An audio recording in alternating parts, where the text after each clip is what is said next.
In this video, I will be demonstrating how to make herbs and garlic. For this recipe, I typically put in an onion as well as whatever herb of choice that I'm dealing with. So I simply begin by peeling the onion. What I'm going to do here is chop up all of the herbs and onions very finely. I've tried this chopping up the herbs with a knife, and that did not get the herbs finely cut enough, so I always use a food processor now.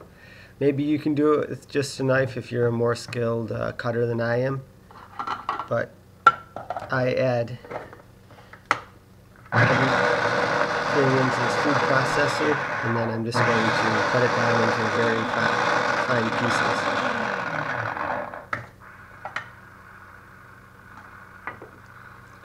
So I take these chopped herbs and I combine them with olive oil, and then I wait for some time for all of the flavors to sort of mix. And typically I will take the mixture of olive oil and herbs and then dilute it 50% with olive oil in order to make it more fluid so it's easier to use. Here I'm taking some pickled garlic that you can see in another video I have made, but adding a couple cloves of garlic in I think is good. You can leave it out if you don't like it. It works fine either way.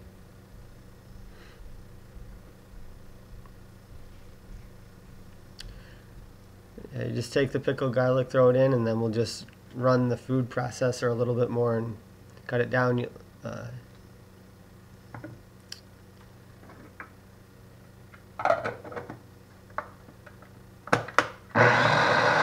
recipe works really well on crackers, on bread, as a salad dressing.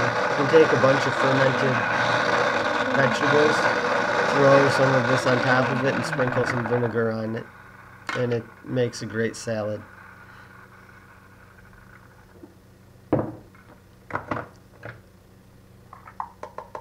So now I'm just going to put these into the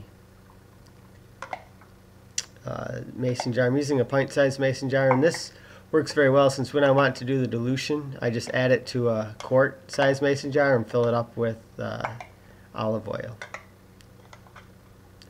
I initially always made it in this pint jar, but once I started eating it more, I was like, you know, this is really a lot better diluted, so then I started switching my recipes over to using more olive oil. But if you make it in a pint-sized jar here, all you have to do is, if you like it this way, you eat it this way. If you decide you want more olive oil, mix it in. And you don't need to let it sit too long after you add in the additional olive oil. You can use it the next day. Although I guess you're probably going to get more spreading of the flavor if you wait some time after adding the olive oil. So this is, I believe, cilantro. I made this with dill, cilantro, parsley. It all works pretty well. It's just a matter of what taste you like. I suppose you could also skip the onions and instead, say, combine dill and cilantro, or two different herbs. So because this is more leafy, you're going to not be able to food process it all at once. And also then the stems make it a little bit harder to process. But we're going through the same, really exact same technique as with the onion. We're just going to put it in that food processor and then chop it down very finely. You don't need to get every single piece, but run it in very small parts so that it works well when it's poured or scooped into a spoon. You don't want the herbs to be chunky. You want them just to be kind of dissolved into the oil.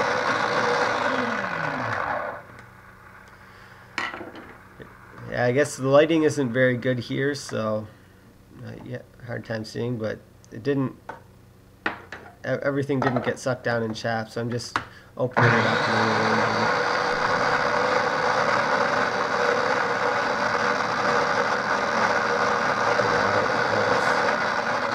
Getting a little bit better. You can see we've still got a couple things that haven't been chopped up finely yet. So there's one more adjustment.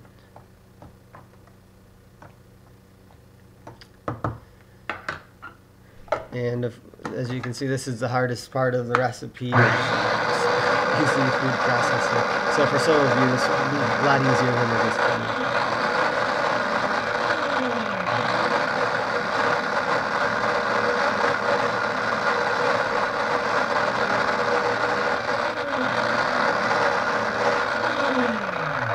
And I think, as you'll see on subsequent choppings, I've improved in my skill of using the food processor. It's not an instrument I use too often. I'm more of a knife type of person, but in this recipe, it's unavoidable. So now that we've got these chopped up, we're going to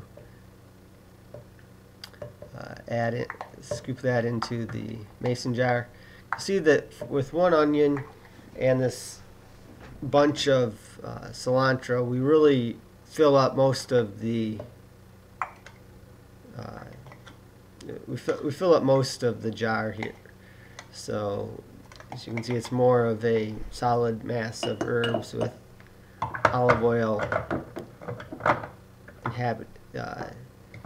poured in amongst it, as opposed to being herbs dissolved in olive oil. And that's the reason why I went for the dilution with olive oil and most of the time when I do the serving. So okay, we're loading more cilantro into the food processor.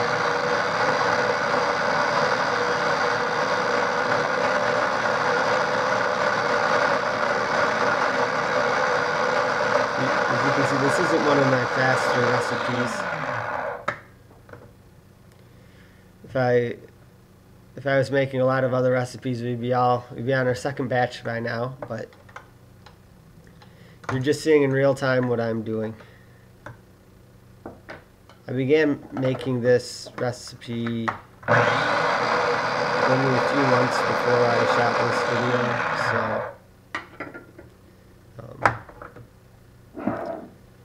I'm not super skilled at this. And you'll find also when you're making a lot of fermented recipes, it's not like generally you're not going to be making it every week or something. If you make a big batch of it and that lasts you for a while, so you'll probably only make a lot of things a couple times a year. But when you're starting, it's better to make small batches. So then you do it a few times, understand the process better. You don't worry about having a whole lot of food go to waste if it just turns out poorly.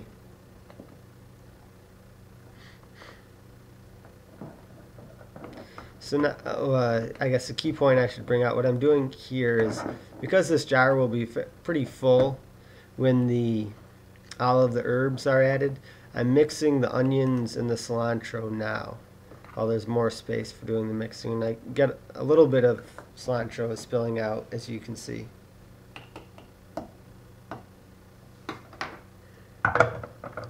After this is mixed in, I'm going back to chopping up the rest of the cilantro.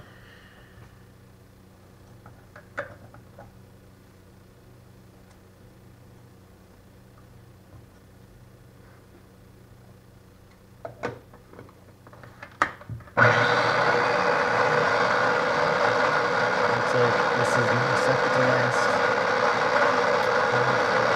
If you had a bigger food processor, you'd probably just throw everything in the first time, but for me it's taking several batches.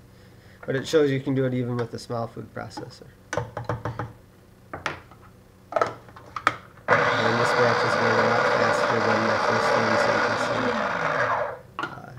it really wasn't as difficult as it appeared at first.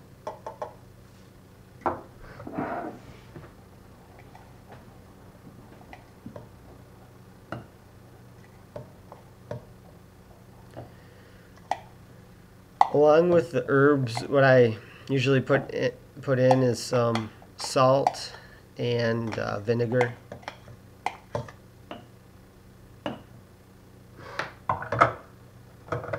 So I guess if you are going to make your own modifications with it, what I use is my standard base is an onion, some garlic, salt, vinegar, olive oil to fill the container, and then whatever primary herb I would like to use, usually based on what's on sale. Now the final food processor.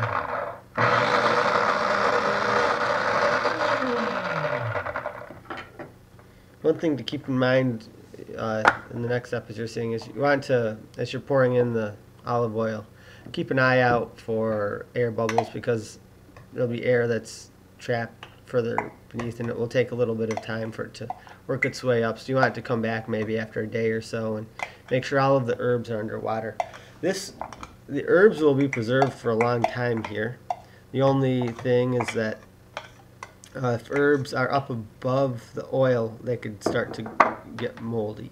So you want to be careful about that. I do know that by experience.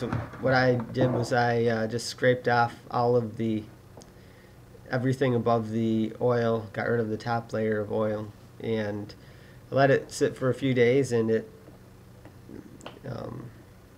kind of observed it for a while, and the fungus started growing again, and everything under the oil seemed to be doing good. So it's like a fermentation in a way where, like with sauerkraut, if you don't store it in the fridge, you could have a mold start to grow on the top. That mold can be scraped off along with the top layer, and you can use everything underneath.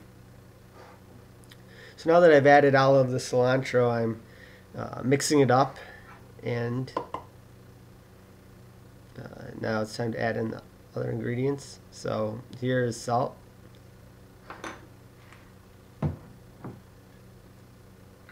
And a teaspoon of salt. Next comes the wine vinegar. Doing a teaspoon of that. Although I think in my more evolved version, I don't measure it, I just pour some in. And now it's olive oil to fill it up.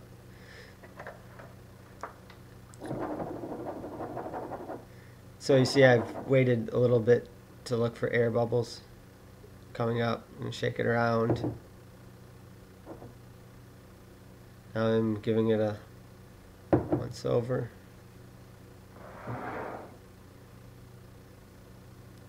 And I tried to show it off for the camera, but due to the lighting it just wasn't working so well. So I guess here I decided I'm going to come back tomorrow and add more olive oil. It looked good enough for right now.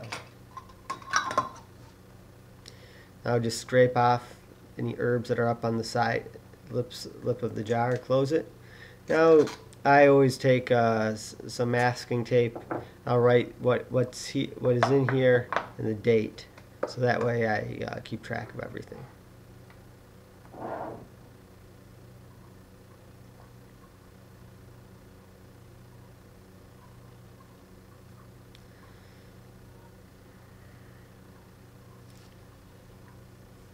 And there you go, it's ready to put into storage. It's good to the first couple of days keep it out so you can keep an eye on it, make sure nothing is going bad. But there you go.